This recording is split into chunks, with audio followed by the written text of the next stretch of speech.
crystal chandeliers cast prismatic light across the polished marble floors of the Westbridge Gallery, transforming the space into something ethereal and otherworldly.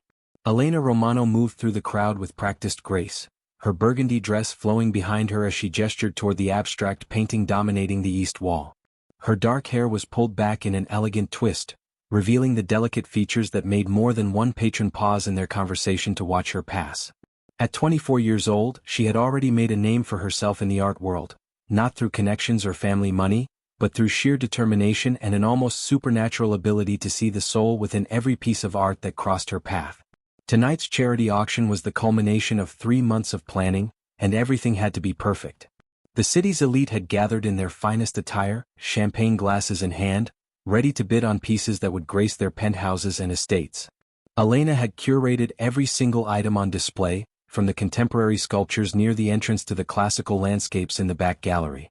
This was her moment, her opportunity to prove that she belonged in this world of wealth and influence, even if she had arrived from far humbler beginnings. She was explaining the provenance of a controversial piece by an emerging artist when she felt it, that inexplicable sensation of being watched. Elena turned slightly, her words never faltering, and her eyes met those of a man standing near the bar. He was tall, easily over 6 feet, with dark hair styled with careless precision and a jawline that could have been carved from granite. His suit was clearly custom-made, fitting his broad shoulders and athletic frame with the kind of perfection that only significant money could buy. But it was his eyes that held her attention, dark, intense, and fixed on her with an unwavering focus that sent an unexpected shiver down her spine. Dante Moretti had attended the auction on business, nothing more. His associate, a real estate developer with ties to several of Dante's legitimate ventures, had insisted they meet here rather than in one of the usual locations. Dante had agreed, viewing it as an opportunity to maintain the facade of the successful businessman he pretended to be for the outside world. He had expected an evening of tedious small talk, overpriced wine and pretentious art commentary. What he had not expected was Elena Romano. He watched as she defended a piece of modern art that looked like nothing more than splattered paint to his untrained eye. A collector, some hedge fund manager with more money than sense, was loudly proclaiming it garbage, a waste of canvas and paint. But Elena stood her ground, her voice calm and measured as she explained the artist's technique, the emotional journey embedded in every brushstroke, the way the chaos on the canvas somehow represented the human condition in ways that realistic portraiture never could. She spoke with such passion, such genuine belief, that even the skeptical collector found himself nodding along, reconsidering his harsh judgment. Dante Moretti was not a man easily impressed. He had built his empire through calculated ruthlessness, strategic thinking, and the ability to read people like open books. He could spot deception from across a room, could sense weakness like a predator scenting blood. But this woman, this curator with fire in her eyes and conviction in her voice, she was different. She was authentic in a world of carefully constructed masks, genuine in a society built on pretense. And she had absolutely no idea who he was. That fact alone was intoxicating. In Dante's world, his name carried weight, fear, respect, sometimes both. People knew who he was, what he was capable of, and they adjusted their behavior accordingly. They were either terrified or sycophantic, sometimes cycling between the two within the same conversation. But Elena Romano looked at him as if he were simply another patron, another potential buyer with deep pockets and questionable taste in art. The freedom in that, the sheer normalcy, was something Dante had not experienced in over a decade. Their first conversation happened near the sculpture garden, where Elena had stepped outside for a moment of fresh air between auction lots. Dante followed, telling himself it was merely curiosity, nothing more. He introduced himself simply as Dante, allowing her to draw her own conclusions about what he did for a living. When she asked, he told her he was in import and export, which was technically true, even if the nature of those imports and exports would have sent her running. They talked about the art on display, about her vision for the gallery, about her dreams of one day opening her own space where she could showcase emerging artists who never got their chance in the established galleries of the city. Elena found herself drawn to this stranger in ways she could not quite explain. There was something about him, an intensity that simmered beneath his polished exterior, a darkness in his eyes that hinted at depths she could not fathom. He listened when she spoke, truly listened, asking thoughtful questions and offering observations that revealed a sharper mind than most of the wealthy patrons she dealt with. When he smiled, which was rare, it transformed his entire face, softening the hard lines and revealing glimpses of the man beneath the armor. That night marked the beginning of something neither of them had planned. Over the following weeks, Dante arranged chance encounters with the precision of a military operation. He learned Elena's routines through careful observation: the coffee shop she visited every morning before work, the bookstore she browsed on Wednesday evenings, the park where she jogged on weekends.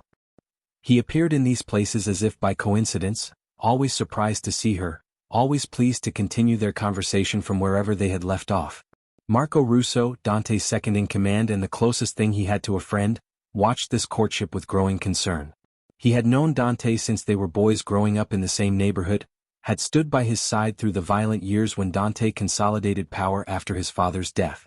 He had never seen his boss like this, distracted, almost human, capable of smiling without calculation behind it. Marco knew this could only end badly, but he also knew better than to voice his concerns. Dante Moretti did not take kindly to advice he had not requested, even from those he trusted. For Elena, those weeks felt like something out of a dream. Dante was unlike anyone she had ever met, sophisticated yet somehow down to earth, wealthy but not ostentatious about it, powerful in ways she could sense but not quite define. He took her to restaurants she could never have afforded on her curator's salary, but he also seemed genuinely content with simple walks through the city or late-night conversations over coffee in her tiny apartment. He asked about her life, her family, her dreams, and he listened to her answers as if they were the most important things in the world. Elena's best friend Sophia Chen, a nurse who worked the night shift at City General Hospital, was cautiously optimistic about this new relationship. She had watched Elena navigate the city's dating scene for years, had seen her friend hurt by men who were intimidated by her intelligence or only interested in her looks. But this Dante seemed different. Sophia could see the way Elena lit up when she talked about him, the way she smiled at her phone when his messages came through.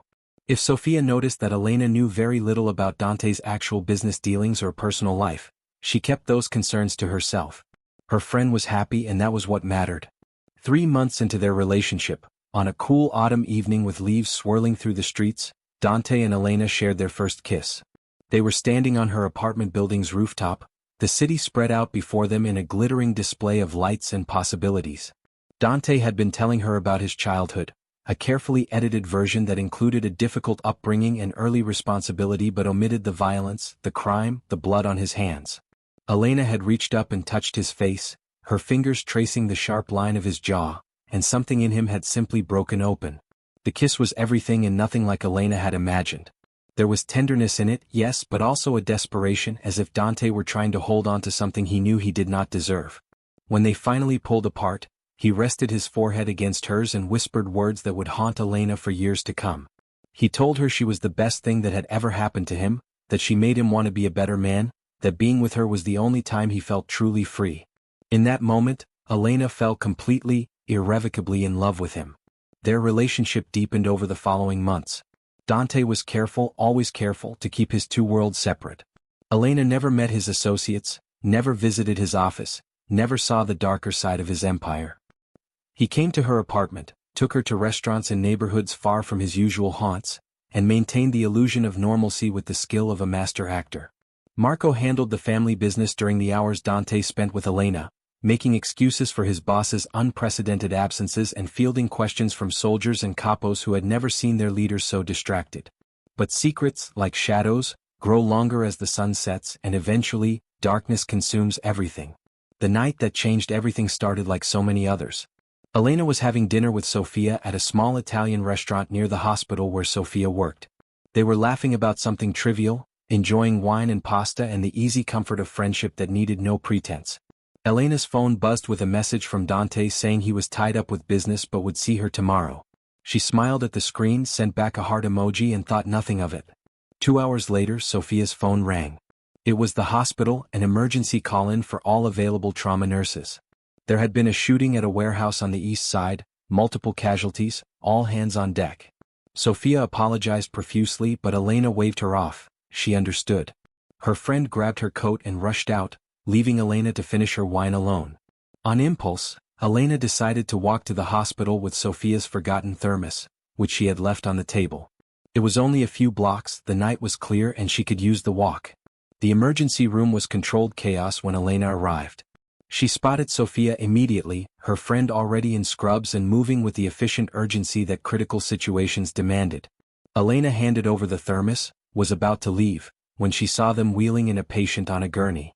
The man was unconscious, blood soaking through makeshift bandages, but Elena recognized him instantly. It was Marco Russo, the man she had met exactly once when he had briefly interrupted one of her dinners with Dante months ago. Elena stood frozen as she heard nurses calling out instructions, heard doctors shouting about gunshot wounds and blood loss. She heard someone mention needing to contact the Moretti family to let them know about Marco's condition.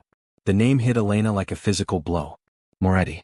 She pulled out her phone with shaking hands and did what she had never thought to do before. She searched for Dante's last name, which he had never actually told her.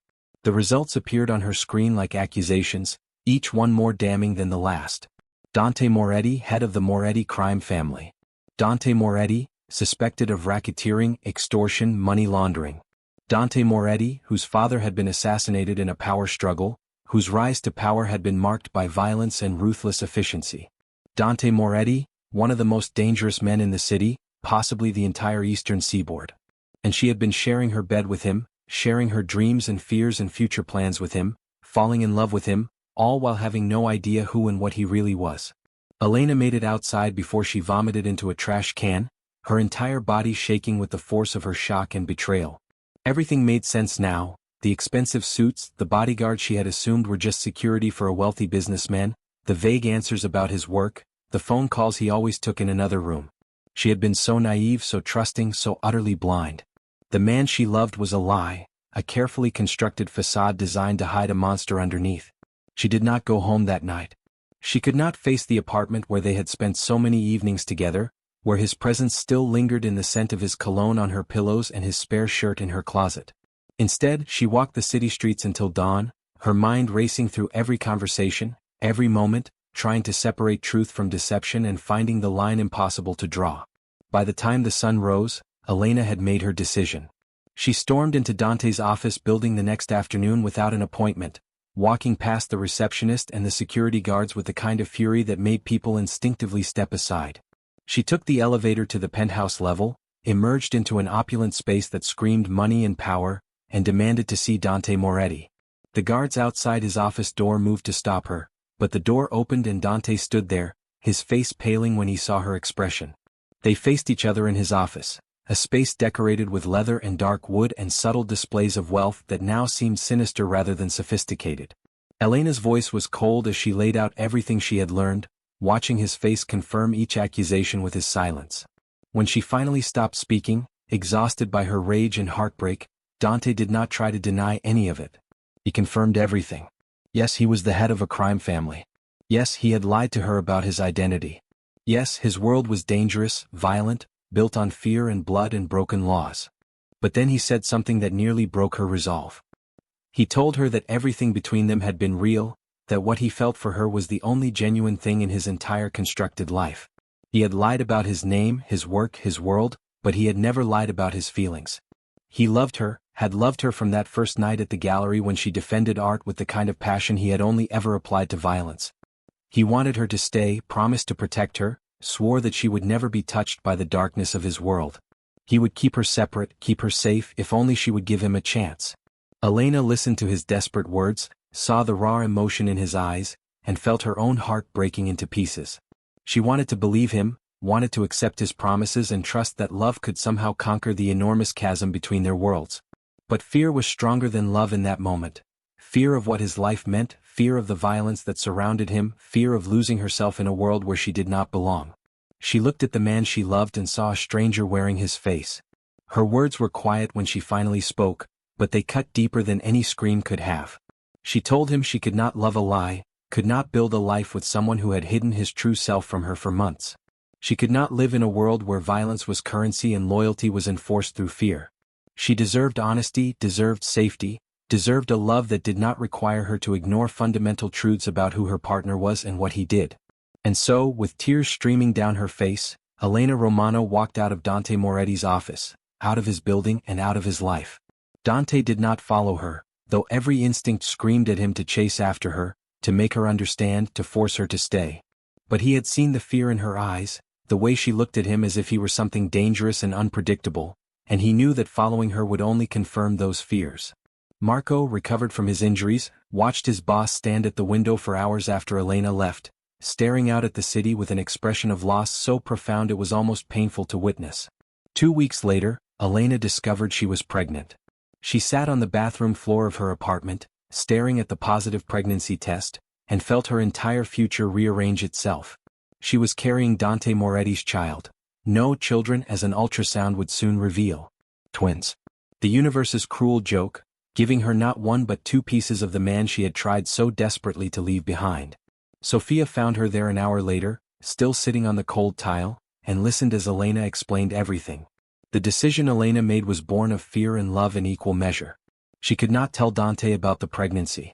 He would try to claim their children, would want them raised in his world, would expose them to danger and violence and a life she could not accept for them. Or worse, he might try to control her through them, might use their children as leverage to keep her bound to him. Elena had seen enough true crime documentaries and heard enough stories to know that men like Dante Moretti did not simply let people walk away, especially not when children were involved. Sophia helped her create a new identity, using connections from nursing school and calling in favors Elena did not ask about. Within 3 weeks, Elena Romano ceased to exist in any official capacity. She became Ella Matthews, a widow relocating after her husband's tragic death, and she moved to a small coastal town called Heartbroken Bay, 3 states away and a world apart from the life she had known. She withdrew her savings, sold everything she could not carry, and disappeared as completely as if she had never existed at all. Dante searched for her with the kind of obsessive focus that had built his empire. He used every resource at his disposal: private investigators, police contacts, surveillance systems, financial tracking.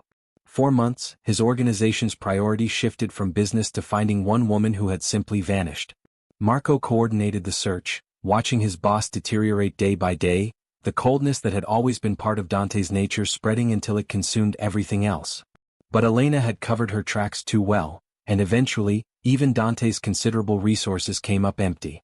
The night Dante finally accepted that Elena was gone forever, he stood in his empty penthouse and allowed himself one moment of weakness. He thought about the future they might have had, about the man he had wanted to become for her, about the possibility of happiness he had glimpsed and then lost. Then he locked those feelings away, buried them under ice and stone, and became the ruthless, cold-hearted mafia boss everyone expected him to be. If he could not have love, he would settle for power. If he could not have Elena, he would have nothing at all.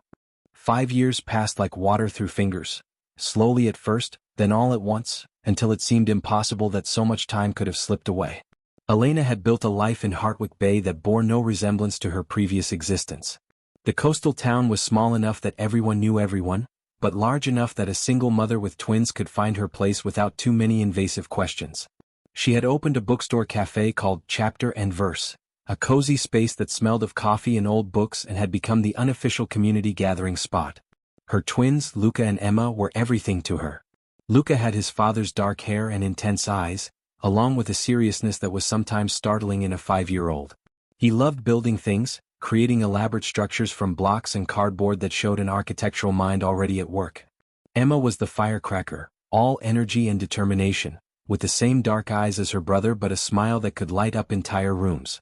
She wanted to know everything about everything, asked questions that often stumped Elena, and showed signs of the strategic thinking that reminded Elena so painfully of Dante. Every day, Elena saw their father in them. In the way Luca studied problems before solving them with careful precision. In the way Emma commanded the other children at kindergarten, a natural leader who inspired loyalty without trying. In the way they both looked at her with absolute devotion, as if she were the center of their universe.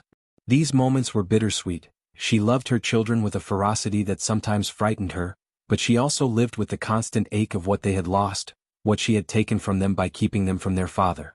Sophia visited when she could, bringing supplies and gossip from the city and being the aunt that Luca and Emma adored. She never questioned Elena's decision, never suggested that perhaps Dante deserved to know about his children. Sophia had seen what that world had done to Elena, had watched her friend arrive in Heartbroken Bay hollow-eyed and traumatized, and had supported the choice to start over. But sometimes, late at night after the children were asleep, Sophia would catch Elena staring at nothing, and she knew her friend was thinking about the man they had left behind. Meanwhile, in the city Elena had fled, Dante Moretti had transformed into something colder and more dangerous than he had been even before meeting her. The 5 years without Elena had hardened him, stripping away the last vestiges of warmth she had managed to unearth. His empire had expanded significantly. He had absorbed 3 rival operations, opened new legitimate business fronts, and established himself as untouchable in both the criminal underworld and legitimate business circles. But the victory was hollow, the success meaningless, because he measured everything against what he had lost. Marco worried constantly about his boss and friend. The Dante who had loved Elena Romano had shown glimpses of humanity, had been capable of mercy and compassion. This new Dante was all calculation and cold efficiency. He never raised his voice, never showed anger, which somehow made him more terrifying than he had been in the early days when rage had been his primary weapon. People in the organization whispered that Dante Moretti had no heart, that he was more machine than man, incapable of human emotion. Marco knew the truth. Dante had a heart, he had simply locked it away so securely that no one would ever reach it again. The catalyst for everything that followed was not fate but ambition. Isabella Torres had been circling Dante's territory for months, a rival operator from Miami who had expanded northward and saw the Moretti empire as the ultimate prize. She was ruthless, calculating, and understood that traditional territorial warfare would never work against someone as entrenched as Dante. So she looked for leverage, for weaknesses, for anything she could exploit. Her investigators were thorough, digging into every aspect of Dante's life, looking for something, anything, that could be used against him. They found Elena purely by accident. One of Isabella's investigators was running facial recognition software, searching for former associates who might be useful, when the algorithm flagged a woman in Heartbroken Bay.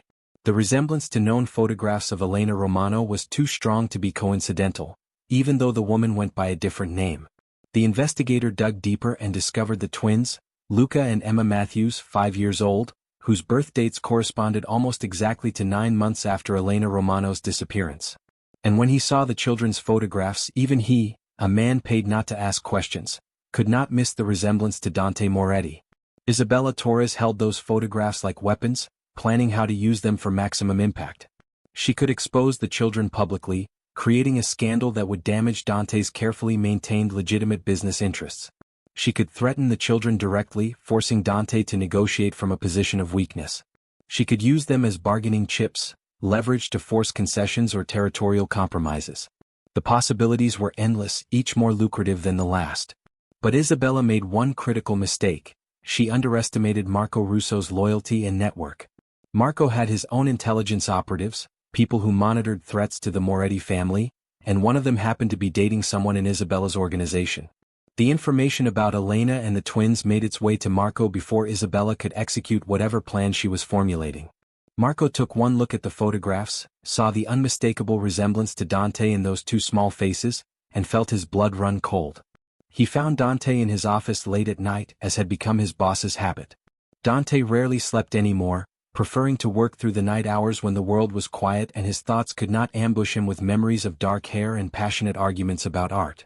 Marco placed the folder on the desk without preamble, watched as Dante opened it with disinterested efficiency that transformed into shock so profound he actually stood up from his chair. The photographs showed Elena, more beautiful than Dante remembered, with laugh lines around her eyes and an ease to her posture that she had never quite achieved in the city. But it was the children who stopped his heart completely. The boy was serious, standing slightly protectively in front of his sister, and had Dante's exact eyes, his jawline, his intense way of staring directly at the camera. The girl was grinning, all energy and joy, but her features were unmistakably Moretti, the same face structure, the same dark coloring, the same undefinable quality that marked her as his blood. Dante's hands shook as he looked through every photograph in the file. There were surveillance images of Elena walking the twins home from school, candid shots of them at a playground, photographs of the bookstore she owned. 5 years of their lives, captured in these images, 5 years that he had missed, 5 years that had been stolen from him. Marco explained about Isabella Torres, about the threat, about how they had intercepted the intelligence. But Dante barely heard him. All he could process was that Elena had been pregnant when she left, that she had carried his children and never told him, that he had 2 5-year-old children he had never met.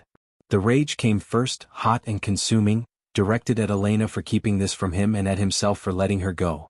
Then came the grief, overwhelming and crushing, for every milestone he had missed. Their first breaths, their first words, their first steps, every birthday and holiday and ordinary moment that made up a childhood. Finally came the fear, cold and paralyzing, because Isabella Torres knew about his children, which meant they were in danger, which meant everything had changed. Dante was on a plane to Heartbroken Bay within hours, with Marco scrambling to arrange security and logistics. He did not have a plan, did not know what he would say or do when he saw Elena again. All he knew was that he had children, that they were in danger, and that nothing else in the world mattered compared to that simple, devastating truth. The flight was the longest few hours of his life, his mind racing through scenarios and possibilities and potential futures, none of which seemed adequate for the situation he was walking into. He arrived in Heartbroken Bay on a Tuesday afternoon, when the autumn sun was painting the coastal town in gold and amber. The town was everything the city was not: quiet, peaceful, safe. Dante could understand why Elena had chosen it, could see the appeal of this slower pace and simpler existence. He found the bookstore easily, chapter and verse, with its cheerful sign and window displays. He did not go inside. Instead, he found a bench across the street and waited, watching through the window as Elena moved about the store, helping customers and organizing shelves. School let out at 3 o'clock, and Dante watched as children poured out of the building 2 blocks away, a colorful chaos of backpacks and laughter. Then he saw them, his children walking hand in hand, Luca carrying both backpacks while Emma chattered animatedly about something. They were more beautiful in person than in any photograph, so small and perfect and undeniably his that it physically hurt to look at them. They walked directly to the bookstore, pushing through the door, and Dante heard their voices calling, "Mom," before the door closed behind them. He sat there for another hour, watching through the window as Elena helped the twins with homework at a table in the back, brought them snacks and milk, ruffled their hair with casual affection that spoke of countless similar moments. This was their routine, their normal, their life that had continued without him. The twins belonged here in a way Dante never had belonged anywhere, and Elena had given them that gift: a childhood unmarked by violence, a sense of safety and normalcy that no amount of money could have bought in his world. As the sun began to set and Elena flipped the sign on the door to closed, Dante stood and crossed the street. He watched Elena look up at the sound of the door, watched her face go pale as recognition hit her, watched her eyes dart instinctively to where the twins were absorbed in their coloring books in the back corner. For a long moment, they simply stared at each other across the space of the bookstore, 5 years and countless unspoken words hanging in the air between them. Elena's voice was barely a whisper when she finally spoke, asking him how he found them. Dante explained about Isabella Torres, about the threat, about the investigators and the photographs. He watched her face cycle through shock and fear and something that might have been resignation, as if some part of her had always known this moment would come. She ushered him into the back office, positioned herself where she could still see the twins through the office window, and they had the confrontation that had been 5 years in the making. The conversation was brutal in its honesty. Elena admitted that yes, she had known she was pregnant when she left, that the twins were his, that she had made the conscious decision to keep them from him. She defended her choice with fierce maternal protectiveness. She had been terrified of his world, terrified that he would try to take the children or expose them to danger, terrified that the violence that surrounded him would somehow touch her babies. She had done what she thought was best, what she believed was necessary to keep them safe. Dante listened to her explanations, her justifications, her fears, and felt each word like a blade. She had taken 5 years from him, 5 years of bedtimes and scraped knees and teaching moments and just being present for the daily miracles of childhood. She had robbed him of knowing his own children, of being their father from the beginning, of having any say in their upbringing or their lives. The anger he felt was cold and vast, but underneath it was the pain of loss so profound he could barely breathe around it. But he also understood, and that understanding was perhaps the cruelest part. Looking at the twins through the office window, seeing how happy and well-adjusted they were, how clearly loved and cared for, he could not deny that Elena had given them something valuable. They were not afraid of their own shadows, did not flinch at loud noises, did not know to fear the world around them. They were normal children with a normal childhood, and that was something Dante himself had never had, something he could never have given them in his world. Elena had made a terrible choice that had come from a place of love, and he hated her for it and respected her for it in equal measure. Their conversation was interrupted by Emma pushing through the office door, asking when they could go home for dinner. The little girl stopped short when she saw Dante, her eyes, his eyes, going wide with curiosity. Luca appeared behind his sister, more cautious, positioning himself slightly between Emma and the stranger. Dante found himself kneeling without thinking, bringing himself to their level, trying to find words for a moment he had never prepared for. Elena's voice was gentle as she introduced him, simply as a friend she knew a long time ago. But Emma, with the brutal honesty of childhood, announced that he looked like them, that he had the same eyes as her and Luca. Dante felt something crack in his chest at those words, at the innocent observation that cut to the heart of everything. Luca was studying him with an intensity that was eerily familiar, and Dante realized he was seeing himself at that age, serious, analytical, trying to understand the world through careful observation. The twins went back to their coloring books at Elena's gentle insistence, but Dante caught Emma looking back at him repeatedly, her young mind clearly working through the puzzle of this stranger who looked like them. When Elena and Dante resumed their conversation, she agreed to let him stay in town, to be present while they figured out what came next. The Isabella Torres situation meant they needed to make decisions quickly about security and protection, but Elena was adamant. She would not let her children be exposed to violence, would not let them be used as pawns in criminal warfare, would not accept Dante's world invading the safe haven she had built. Over the following days, an uneasy détente formed. Dante rented a house on the other side of town and arranged for security to monitor Elena's home and the bookstore, using operatives discreet enough that the twins never noticed they were being watched. Marco handled the Isabella Torres situation from the city, working to neutralize the threat while Dante focused on the children who were both strangers and intimately familiar. Elena allowed supervised visits, brief encounters where Dante could interact with Luca and Emma while she remained present, watching with a mixture of hope and fear as her children got to know their father. Dante was awkward at first, unsure how to talk to children, how to connect with these small people who shared his blood but not his history. But Luca's love of building things gave them common ground. Dante found himself on the floor of Elena's living room, helping construct elaborate structures from blocks, explaining concepts of engineering and balance in terms a 5-year-old could understand. Emma won him over completely by climbing into his lap during a movie, announcing that she was tired and he looked comfortable, and promptly falling asleep with absolute trust that this stranger would keep her safe. Elena watched these moments with complicated emotions swirling in her chest. She saw the man she had loved emerging from behind the ice that had settled over him, saw him soften and warm in the presence of his children in ways she suspected he had not done for anyone in years. She saw her children respond to him, saw Luca begin to shadow him with quiet devotion, saw Emma demand his attention with the confidence of a child who had never known rejection. And she felt her carefully constructed defenses beginning to crack because the truth was evident in every interaction. Dante loved their children with an immediate, consuming ferocity that matched her own. Late one evening after the twins had been put to bed, Elena and Dante sat on her porch and had the conversation they had been avoiding. Dante spoke first, his voice rough with emotion he was not trying to hide. He could not erase his past, could not change who he was or what he had done. But these children, and Elena herself, had given him a reason to become someone better. He wanted to be a man his children could be proud of, a father who protected them through wisdom rather than violence, someone who contributed to their lives rather than casting shadows over them. He was willing to change his entire life, to walk away from the empire he had built, if that was what it took to be their father. Elena listened to words that echoed promises from 5 years ago, but this time they came with proof of intent. Dante explained the steps he had already begun taking, transitioning business operations to legitimate ventures, distancing himself from the most violent aspects of his organization, consulting with his uncle Vincenzo about leaving the criminal empire altogether. He acknowledged it would not be easy, that there would be resistance and danger, but he was committed to trying. For his children he would become a different man. For Elena he would earn back the trust he had shattered with his lies. As the night deepened around them and the sounds of the ocean provided a rhythmic backdrop, Elena admitted something she had never told anyone, not even Sophia. She had never stopped loving him.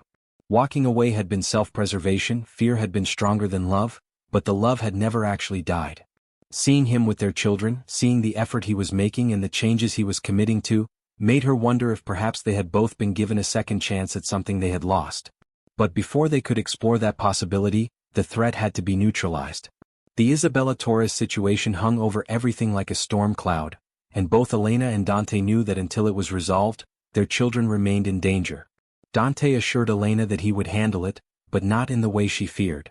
He had promised to become a better man, and that meant finding solutions that did not involve bloodshed, that did not add more violence to the already overflowing ledger of his past sins. Marco arrived in Heartbroken Bay 2 weeks later with news that would change everything. He had spent those weeks building a case against Isabella Torres, using connections in law enforcement that the Moretti family had cultivated over decades. Isabella's operation, it turned out, was far less careful than Dante's had been. She had left trails, financial records that did not add up, communications that could be traced, witnesses who could be convinced to testify. Marco had compiled everything into a comprehensive file and handed it to federal prosecutors who had been looking for exactly this kind of opportunity. The night before the federal raid on Isabella's operations, Dante sat with Luca and Emma in Elena's living room, reading them a bedtime story. Emma was curled against his side, her small hand resting on his arm with casual possession that made his heart swell. Luca sat on his other side, following along with the words, occasionally correcting Dante's pronunciation of characters' names with the serious pedantry that made him so endearing. This, Dante thought, was what life should be: quiet moments with children who trusted him, simple rituals that had nothing to do with power or fear or control. When the twins were finally asleep, Elena came and sat beside Dante on the couch where he had not moved, reluctant to disturb the peace of the moment. She asked him what would happen tomorrow, and he told her the truth. Isabella Torres would be arrested on multiple federal charges, her organization would collapse, and the threat to their family would be eliminated. And he had done it without ordering a single death, without resorting to the violence that had once been his default solution to every problem. He had kept his promise to Emma, made weeks earlier when she had asked him if he was a good guy or a bad guy, and he had told her he was trying very hard to be good. The federal operation was successful beyond even Marco's expectations. Isabella Torres was arrested along with her top lieutenants, and the evidence was so overwhelming that her lawyers immediately began negotiating plea deals. The threat was over, dissolved through strategy and leverage rather than violence. When Dante told Elena that evening, she cried, not from relief alone, but from the realization that he truly had changed, that the man she had loved was fighting his way back from the darkness she had seen consume him 5 years ago. Autumn turned to winter in Heartbroken Bay, and with the change of seasons came a shift in the dynamics of the family that was slowly, carefully forming from the broken pieces of the past. Dante did not return to the city as Elena had expected. Instead, he extended his stay week after week, until it became clear he had no intention of leaving. He rented a larger house, something with enough space for the twins to visit and stay overnight, and began the complicated process of dismantling one life while building another. Uncle Vincenzo, Dante's father's brother and the family's longtime consigliere, visited Heartbroken Bay in December. He was an older man in his 70s now, with white hair and sharp eyes that missed nothing. Elena was nervous about meeting him, this relic from Dante's old world, but Vincenzo surprised her. He sat in her bookstore, drinking tea and watching his grandnephew and grandniece play, and told Elena that she had accomplished what he had been trying to do for 20 years. She had given Dante a reason to walk away from the life that would have eventually destroyed him. Vincenzo explained that the Moretti family business had been started by Dante's grandfather during Prohibition, had grown through decades of illegal operations, and had consumed everyone it touched. Dante's father had died for it, had been murdered by rivals when Dante was barely 20 years old. Vincenzo had watched Dante inherit that bloody legacy, had watched him harden and grow cold in the process of consolidating power and eliminating threats. He had feared his nephew would meet the same violent end as his father, trapped in a cycle that offered no escape. But here, in this quiet coastal town, with these children and this woman, Dante had found something worth more than power.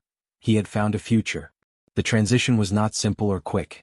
Dante spent months coordinating with Marco and Vincenzo, identifying which operations could be legitimized and which needed to be dissolved entirely. He sold off territories to rivals under negotiated truces, converted illegal enterprises into legal businesses where possible, and settled old debts. Some in the organization resisted, viewing his departure as weakness or betrayal, but Dante made it clear this was not a negotiation.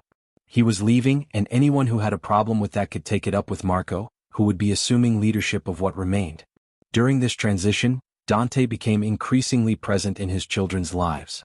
He attended their kindergarten winter concert, sitting beside Elena and recording every moment on his phone with the earnestness of any proud parent. He helped with homework, took them to the beach on weekends, and taught Luca how to build more complex structures while encouraging Emma's endless questions about how everything worked. He was there for bedtime routines, morning rushes to school, and every ordinary moment that made up the fabric of family life. Elena watched this transformation with wonder and growing hope.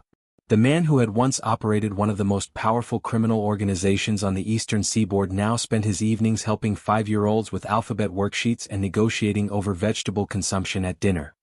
He was patient with their tantrums, creative with their boredom, and absolutely devoted in ways that made Elena fall in love with him all over again. Only this time she was falling for the real person rather than the carefully constructed facade. Their own relationship progressed slowly, carefully, like two people learning to trust after betrayal. They started with coffee dates while the twins were at school, conversations that ranged from the practical matters of co-parenting to deeper discussions about their past and possible future. Dante was unflinchingly honest now about his history, not sparing himself in the recounting, wanting Elena to know exactly who he had been so she could make informed decisions about who he was becoming. Elena, in turn, shared her fears and regrets, admitted how many times over the years she had almost reached out to him, almost told him about the children. Their first kiss in 5 years happened on New Year's Eve. Elena had hosted a small party at her house for the twins and a few of their friends from school, and Dante had stayed to help clean up after the other parents collected their children. They were washing dishes together, a mundane domestic scene that somehow felt more intimate than anything they had shared in their previous relationship, when the clock struck midnight. The twins were asleep upstairs, exhausted from the party, and in the quiet of the new year, Dante turned to Elena and asked if he could kiss her. The kiss was different from those they had shared 5 years ago. There was no desperation in it, no sense of trying to hold on to something fleeting. Instead, it felt like a promise, like the beginning of something real and lasting, built on honesty and shared history and the love they both had for the children sleeping upstairs. When they pulled apart, Elena was crying and Dante wiped her tears with gentle thumbs, asking if she was okay. She told him she was more than okay, she was happy, truly happy for the first time since she had walked out of his office 5 years ago. The months that followed were a period of healing and growth for everyone involved. Dante officially stepped down from leadership of the Moretti organization in March, with Marco assuming control of what had been restructured into primarily legitimate business ventures. The transition was completed with minimal violence, a testament to how thoroughly Dante had planned his exit. He kept some business interests, real estate investments, security firms, financial portfolios, enough to support his family but nothing that required the moral compromises of his former life. Father Dominic, the priest at the local Catholic church, became an unexpected ally and counselor to both Dante and Elena. Dante had been raised Catholic, though he had abandoned the faith during his years running the family business, and he found himself drawn back to it now, seeking guidance and perhaps redemption for the life he had lived. Father Dominic listened to Dante's confessions, offered wisdom without judgment, and helped him navigate the complicated process of reconciling his past with his present. He also counseled Elena through her own struggles with forgiveness and trust, helping her understand that people could change, that redemption was always possible. By spring, Dante had become such an integrated part of their daily lives that it seemed strange to Elena that there had ever been a time without him. He knew the twins' favorite foods, their bedtime routines, their fears and dreams, and the specific way each of them needed to be comforted when upset. He knew that Luca needed patient explanation when worried about something, while Emma needed distraction and reassurance. He knew that Elena took her coffee with just a splash of cream, that she was grumpy in the mornings until that first cup, that she hummed when she was contentedly working in the bookstore. The proposal happened on a Tuesday in April, notable only for being spectacularly ordinary. They were having breakfast together, a routine they had fallen into where Dante arrived early to help with the morning chaos of getting twins ready for school. Emma had just spilled juice all over herself and was crying, Luca was insisting he was too sick for school despite showing no symptoms, and Elena was trying to manage both situations while also packing lunches. Dante calmly handled Emma's wardrobe emergency while explaining to Luca that school was not optional, and in that moment of beautiful chaos, he turned to Elena and simply asked her to marry him. There was no ring, no carefully planned romantic setting, no speech prepared. Just a question asked in the middle of breakfast chaos, with one child still sniffling about her juice-soaked shirt and another arguing about the unfairness of mandatory education. Elena looked at him, at this man who had traveled from darkness to light, who had changed his entire life for their children, who had earned back her trust through consistent action rather than empty promises, and said yes without hesitation. The twins were delighted when they were told, Emma immediately beginning to plan the wedding with the elaborate imagination of a 5-year-old, while Luca wanted to know if this meant Dante would live with them all the time. When Dante confirmed that yes, they would all live together as a family, Luca's serious face broke into a smile that made Elena cry happy tears. These were the moments she had stolen from Dante 5 years ago, and watching him experience them now filled her with both joy and lingering guilt. They were married in June, in the garden of what had been Vincenzo's estate before he had gifted it to Dante as a wedding present. The ceremony was intimate, attended only by those they trusted most. Marco served as best man, Sofia as maid of honor, and the twins took their roles as ring bearer and flower girl with utmost seriousness. Vincenzo walked Elena down the aisle, having earned that honor through months of being a supportive presence in her life. Father Dominic officiated, weaving themes of redemption and second chances throughout the ceremony in ways that had both bride and groom fighting tears. Dante's mother, Elena Moretti, had flown in from Italy where she had been living since her husband's death. She was a small, elegant woman who had suffered much in her life but retained a core of strength and grace. She embraced Elena with genuine warmth, thanking her through tears for giving her son a reason to live rather than merely survive. She was enchanted by her grandchildren, and Luca and Emma immediately adopted her as Nana, delighting in her stories and her heavily accented English. The wedding was beautiful in its simplicity, focused on the commitment being made rather than ostentatious displays. When Dante and Elena exchanged vows, they spoke honestly about their journey, the betrayal, the lost years, the forgiveness, the choice to build something new from the ruins of what had been. They promised not perfection but effort, not a fairy tale but a real partnership, not to erase the past but to learn from it. When Father Dominic pronounced them married, the small gathering erupted in genuine celebration, and the twins rushed forward to be included in their parents' first kiss as a married couple. The years that followed were marked by ordinary miracles and everyday joys. Dante and Elena sold her small house and moved into the larger property where they could accommodate their growing family. Elena opened a second bookstore location, this one in the city where she and Dante had first met, creating a bridge between her past and present. The store became known for its community programs and author events, a cultural hub that bore Elena's distinctive mark of passion and excellence. Dante focused on his legitimate business interests, discovering he had a talent for real estate development and investment. He worked with Marco to ensure the remaining Moretti family operations stayed clean, providing jobs and opportunities for those transitioning out of criminal enterprises. It was not glamorous work, and it certainly was not as immediately powerful as running a criminal empire had been, but it was honest, and that mattered more to him than he ever would have expected. The twins thrived in the stability of their restructured family. Luca's love of building evolved into a fascination with architecture and engineering, and by the time he was 8, he could explain structural principles that impressed even Dante's construction contacts. Emma's natural leadership and strategic thinking manifested in every aspect of her life. She organized her classmates, negotiated with her teachers, and showed business acumen that made Dante joke she would run corporations one day.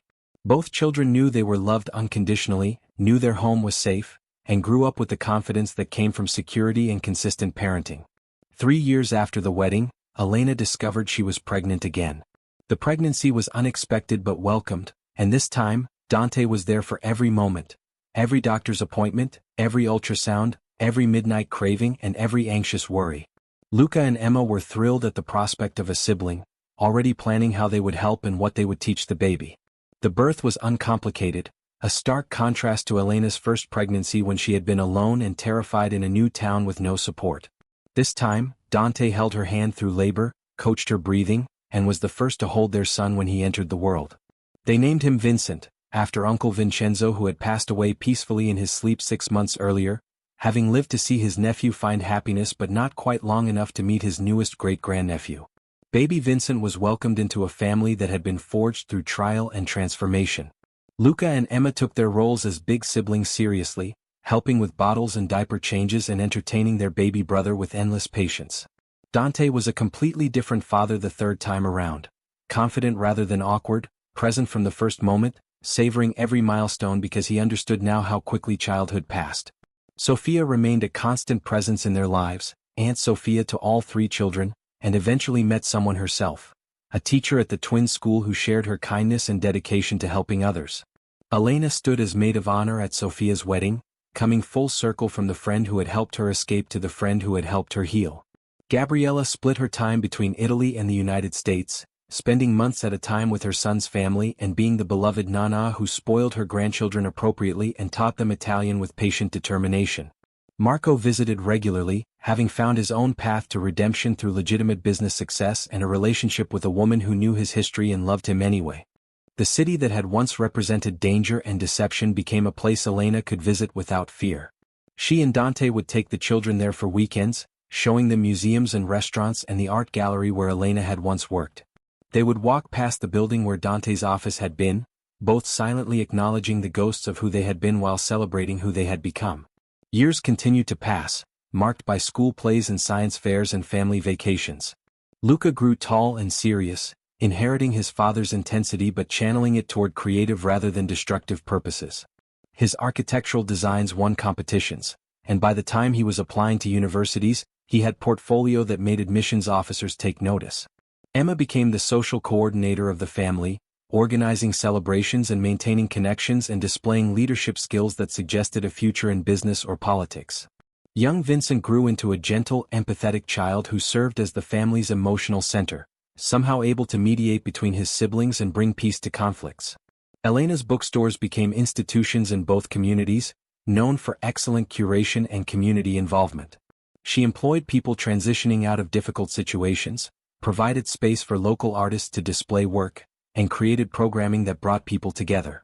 Her success was built on the same passion she had displayed that first night when she defended art to a skeptical collector, the same conviction that had first drawn Dante's attention in a crowded gallery. Dante's transformation from feared mafia boss to respected businessman and devoted father became something of a legend, though most people who knew the family now had no idea about his past. Those who did know never questioned his commitment to his new life. They saw it in every interaction with his children, every decision he made, every choice that prioritized integrity over expediency.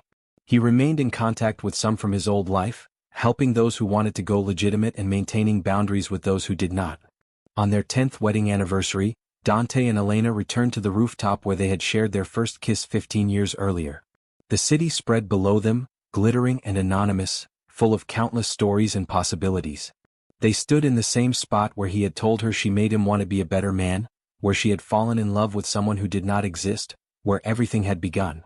Elena leaned against the railing, looking out at the city that had once seemed so full of promise and had delivered mostly pain before ultimately giving her everything that mattered. She felt Dante's arms wrap around her from behind, his chin resting on her shoulder in a gesture that had become comfortingly familiar over the years. They stood in comfortable silence, the kind that only came from people who had traveled through darkness together and emerged on the other side. Dante spoke first, his voice soft with emotion. He told her that he thought about those lost 5 years sometimes, wondered who the twins had been as babies, what milestones he had missed. The regret was still there, would always be there, but it was tempered by gratitude for everything that had come after. She had given him not just children but a reason to become someone worth being their father. She had given him a life that had value beyond power, meaning beyond control, purpose beyond survival. Elena turned in his arms to face him, seeing the man he had become reflected in eyes that had once been so cold they frightened her. She admitted that she thought about those years too, wondered if she had made the right choice, questioned whether she had been protecting her children or punishing him. She could not change the past, could not give back what she had taken, but she had spent every day since trying to build something that honored the sacrifice and struggle that had brought them to this moment. They talked about their children, about Luca's acceptance to a prestigious architecture program, about Emma's successful campaign for student body president despite being the youngest candidate, about Vincent's artwork that covered their refrigerator in colorful chaos. They talked about the bookstore expansion Elena was planning, about Dante's latest development project that would provide affordable housing, about the ordinary and extraordinary moments that made up their shared life. As the sun set over the city, painting the sky in oranges and purples, Dante asked Elena if she was happy. It was a question he asked periodically, needing reassurance that this life they had built was enough, that she did not regret giving him a second chance, that the ordinary days were sufficient after he had once offered her everything his wealth could buy. Elena's answer was always the same: she was happier than she had ever imagined possible, because happiness was not found in grand gestures or expensive gifts but in the daily choice to love and be loved in return. They returned home that night to find chaos. Vincent had attempted to make dinner as a surprise and had created a mess that had the twins trying to clean up before their parents returned. The kitchen looked like a disaster zone, but the love behind the gesture was evident in Vincent's proud but anxious face when they walked in.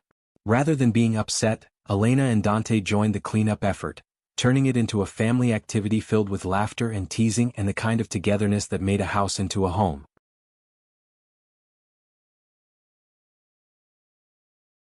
Later, after the children were in bed and the kitchen was restored to order, Dante and Elena sat on their back porch listening to the sound of the ocean. This had become their ritual, these quiet moments at the end of chaotic days, when they could simply exist together without agenda or urgency. Sophia called to check in, as she often did, and they spent 20 minutes on speakerphone catching up on her life and sharing stories about their children. As the years continued to unfold, The Moretti family became exactly what Elena had hoped for when she first discovered she was pregnant. A safe, loving environment where children could grow without fear, where mistakes were learning opportunities rather than dangers, where love was the currency that mattered most. They were not perfect, no family was, but they were genuine, supportive, and committed to each other in ways that made challenges manageable and joys multiplied. Dante never forgot where he came from, never pretended his past did not exist, but he also never let it define his future. He spoke honestly with his children as they grew older about his history, about the choices he had made and the consequences they had carried. He wanted them to understand that people could change, that redemption was possible, that mistakes did not have to be permanent stains. His transparency gave them understanding and appreciation for the life they had been given. Elena's bookstore eventually expanded to 5 locations, each one reflecting her vision of community and culture. She employed people from all walks of life, created spaces that welcomed everyone, and built something that would outlast her. Her success was measured not in profits, though those were healthy, but in the lives touched, the connections made, the moment someone discovered a book that changed their perspective. The twins graduated high school with honors, Luca heading to architecture school with a full scholarship while Emma chose business school where she immediately began making connections and planning ventures. Vincent, several years behind them, showed early signs of becoming an artist, his talent for visual expression emerging in ways that made his parents wonder where he had inherited such gifts. They supported all 3 children in pursuing their passions, providing guidance without pressure, encouragement without expectation. On what would have been Uncle Vincenzo's 80th birthday, the family gathered to plant a tree in his memory at the estate he had given them. Marco attended, now fully legitimate and running successful security firms across multiple states. Sophia brought her family, her children close in age to Vincent and treating him like a cousin. Father Dominic blessed the tree and shared stories of Vincenzo's wisdom and kindness, his belief in second chances and redemption. As everyone gathered around the newly planted oak tree, Dante looked at the assembled group, his wife, his children, the family they had built both through blood and through choice, and felt something he never would have believed possible 30 years ago when he inherited a criminal empire. He felt peace. Not the peace of absence, not the empty quiet of having nothing to lose, but the full, rich peace of having everything that mattered and knowing it was real, earned, and would endure. That evening, after the guests had departed and the house was quiet, Dante sat in Vincent's room watching his youngest son sleep. The boy was 10 now, growing fast, already showing signs of the person he would become. Dante thought about the years ahead. More graduations, more milestones, grandchildren eventually, the continuation of the family line through love rather than violence. He thought about the alternate timeline where he never met Elena, never changed, ended up dead in a power struggle or imprisoned for his crimes. That man, that Dante, seemed like someone else entirely now, a shadow figure from another life. Elena found him there an hour later, sitting in the chair beside Vincent's bed, lost in thought. She did not ask what he was thinking about. After so many years together, she could read his moods and expressions, understood when he was processing something internal. She simply joined him, pulling up another chair, and together they watched their son sleep with the intensity of parents who understood how precious and fragile these moments were. Walking back to their own bedroom, Elena stopped him in the hallway and turned to face him with an expression that mixed seriousness with affection. She told him that she had never regretted her decision to give him a second chance, that seeing the father and husband he had become was worth every moment of fear and doubt that had preceded it. She had walked away quietly 5 years before they reunited, carrying his children and her fear, but fate or chance or divine intervention had brought them back together, and she would forever be grateful for that gift. Dante pulled her close, holding her as if she were something precious and breakable, even though he knew she was stronger than she appeared. He told her that she had saved him, not in some dramatic, immediate way, but through the slow, patient work of showing him that a different life was possible. His children had given him purpose, but Elena had given him the courage to pursue it, the faith to believe he could be more than his worst actions, the love that made transformation not just possible but necessary. They stood in that hallway for long minutes, wrapped in each other's arms, 2 people who had traveled separate paths through darkness before finding each other, losing each other and finding each other again. The house around them was quiet except for the familiar sounds of home, the hum of appliances, the settling of old wood, the distant sound of the ocean that had become the soundtrack to their lives. Years later, when Luca designed his first major building and dedicated it to his parents, when Emma launched a business empire built on ethical practices and gave credit to her father's transformation as inspiration, when Vincent's artwork was displayed in the very gallery where Elena had once worked, These were the moments that validated every choice, every sacrifice, every difficult conversation and hard-won compromise. The story of Dante Moretti and Elena Romano was not a fairy tale. It was messier than that, more complicated, filled with mistakes and regrets and consequences that could not be erased. But it was also a story of redemption, of the power of love to inspire change, of the strength required to forgive and the courage needed to transform. It was a story that began with deception and ran through betrayal, but ended with truth, trust, and a family built on the foundation of second chances. She had walked away quietly 5 years into their separation, carrying twins and trauma and the weight of impossible choices. But when Dante discovered those children, when he followed them to a small coastal town and confronted the woman who had stolen 5 years of fatherhood from him, something remarkable happened.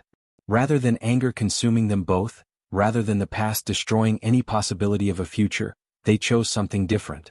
They chose to try, to forgive, to build something new from the broken pieces of what had been. And in the end, that choice made all the difference. It gave 3 children a loving, stable home. It gave 2 damaged people a chance at healing. It gave a family the opportunity to thrive rather than merely survive. The Mafia boss who discovered he was a father 5 years too late became the devoted dad who never missed a school event. The woman who ran in fear became the partner who stood beside him through every challenge.